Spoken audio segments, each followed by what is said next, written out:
তো মাহিনের পাপাকে পার করে দিয়ে আমি যাচ্ছিলাম আজকে মায়ের বাড়ি। Hello everyone, welcome back to my channel Mast Mariyam to our new vlog. তো মাহিনের পাপা ডিউটিতে চলে গেল, আর এদিকে আমিও একটু শাড়ি টাড়ি পরে রেডি হয়ে নিলাম। মেয়েকে নিয়ে যাচ্ছি একটু মায়েদের বাড়ি। শনিবার আছে, টিউশনও নেই, সাথে সাথে অনেকটা রিল্যাক্সও ফিল করছি, কারণ কালকে রবিবার, কোনো তাড়াহুড়ো থাকবে না, রান্নার বান্নার কোনো ঝামেলা নেই, সেজন্য মেয়েকে নিয়ে একটু মায়েদের বাড়ি গেলাম। তো আমি এই শনি রবিবারটাই পছন্দ করি, কারণ এই দিন আমারও বাড়িতে কোনো কাজ থাকে না, মাহিনের পাপারও ছুটি থাকে রবিবারটা। তো এই সুযোগে মায়েদের বাড়ি থেকে ঘুরে আসি। তো আমাকে নুরতাজ আর মুস্কান দিতে এসেছিলো, আর যেহেতু মাহিনের পাপা ডিউটিতে চলে গিয়েছিলো আমাকে হেঁটে হেঁটে আসতে হতো, সেই জন্য ওরাই আমাকে পার করে দিয়ে গেল। আসা মাত্রই মেয়ে তো নিজের খেলনা পাতি নিয়ে খেলতেও শুরু করে দিয়েছে। বাড়িতে আজকে পাপাও ছিল, আর আমরা আসছি বলে মা বলল তাহলে একটু তালের পিঠে বানাই। তো তালের যে ছাই পিঠে হয় না, ভেতরে নারকেলের পুর দিয়ে, তো সেই পিঠেটাই মা আজকে বানাবে বলল। আমি বললাম ঠিক আছে, আমি গিয়ে হেল্প করব। তো সত্যি কথা বলতে মায়েদের বাড়ি এসে নিজেরও একটু গা লাগে না কাজ করতে, আর যদিও একটু করি তো মেয়ে তো করতেও দেয় না, মেয়ে তো সব জায়গাতেই এন্ট্রি মারে। তো দেখো, আমি এদিকে মায়ের হেল্প করতে এসেছি, কিন্তু মেয়ে তো সবসময় নিজেই আগে চলে আসছে দিদুনের হেল্প করবে বলে। আর এদিকে আমাদের পেয়ারা গাছটা অনেকটা হেলে গিয়েছিলো, সেটাই পাপা কাটছিল। গোড়াটা রেখে দিয়েছে, কারণ আরও বেরোচ্ছে ডগা, তো সেগুলো থেকেই আর কি গাছ আবার গজাবে। আর এদিকে দেখো, মায়ের পরোটা করা কমপ্লিট হয়ে গিয়েছিল, মানে আমরা আসার আগে মা পরোটাটা করে নিয়েছিল, তো সেটাই আমরা আগে খেয়ে নিচ্ছিলাম।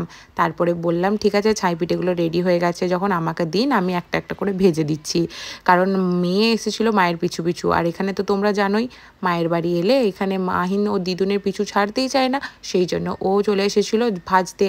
তো মা বলল ওকে নিয়ে গরম তেলের কাছে তো থাকা যাবে না, সেই জন্য আমি বললাম ঠিক আছে, ও যখন আপনার পিছু ছাড়ছে না তাহলে আপনিই চলে যান ওকে নিয়ে, আমি এখানে ভেজে নিচ্ছি। মা বললো ঠিক আছে তাহলে তাই করে নে। একটা একটা করে আমি ভেজে নিচ্ছিলাম, বাট একটা কি, গরম প্রচণ্ড এই কদিন, এত বাঘের মতো রোদ যে কি বলবো, ভীষণ গরম করছিল।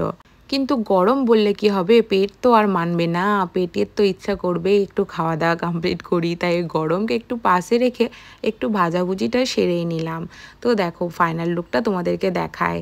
এই যে খুব সুন্দর ব্রাউন ব্রাউন কালার করে ভেজে নিয়েছি, দেখতেও টেস্টি লাগছিল, আর সত্যি খেতেও খুব সুন্দর হয়েছিল। মা বলল একবার উপরে যা যখন হয়ে গেছে।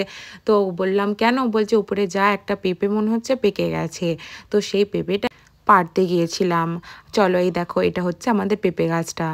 দেখতে যেরকমই হোক না কেন, ফল খুব সুন্দর দেয়, মানে একটু লম্বা ধরনের, ভীষণ লম্বা হয়ে গেছে গাছটা। আর দেখো এই যে পেরে দিয়েছি, মা পাপা নিচেই দাঁড়িয়েছিল, দিয়ে পেরে নিল। তারপরে আমি আমাদের ছাদ বাগানটা একটু ঘুরে ঘুরে দেখছিলাম, কি সুন্দর ছোট ছোট লঙ্কা গাছ ধরেছে। আর এদিকে তো কত রকমের কাঁচা হলুদ, পেঁপে, লঙ্কা, সব রকমের গাছই তো অ্যাভেলেবেল রয়েছে মোটামুটি। তো তোমরা তো এর আগেও দেখেছো, এটা আর কি নতুন করে বলবো বলো। দিয়ে নিচে এসে লাঞ্চ কমপ্লিট করলাম, কারণ আমি আজকে স্নান টান করেই বাড়ি থেকে বেরিয়েছিলাম। আজকের মেনুতে ছিল বরবটি কলাই দিয়ে আলু ভাজা, মাছ চচ্চড়ি, মাংস কষা আলু দিয়ে। তারপরে মেয়ে তো বাড়িতে থাকার বান্দি নয়, তো ওর মাসিমণিরা এসেছিলো, ওদের সঙ্গেই আবার খেলতে বেরোচ্ছে। তখন প্রায় দুপুর 3টে বাজে, তো সেই সময় বেরিয়ে চলে যাচ্ছে। আজকে কিছুতেই একটু ঘুমোতে চাইলো না, এখানে এলে যেন ও খেলাতেই মত্ত হয়ে থাকে। তারপরে আমি বিকেলে বেরিয়েছিলাম, দেখছি বাবা মেয়ে তো ওর আন্টিদের সঙ্গে ভীষণ মজা করে খেলছে, ওরা ওকে নিয়ে খেলতে বেশ পছন্দ করছে। আর এখানে লালু ভলুর মতো দুটো ছাগলও পেয়ে গিয়েছিল, তাহলে তো ওর চিন্তাই নেই। তো খেলাধুলা করে মগরবের আজান দিতেই চলে গেলাম বাড়ি। দেখা হচ্ছে নেক্সট ব্লগে।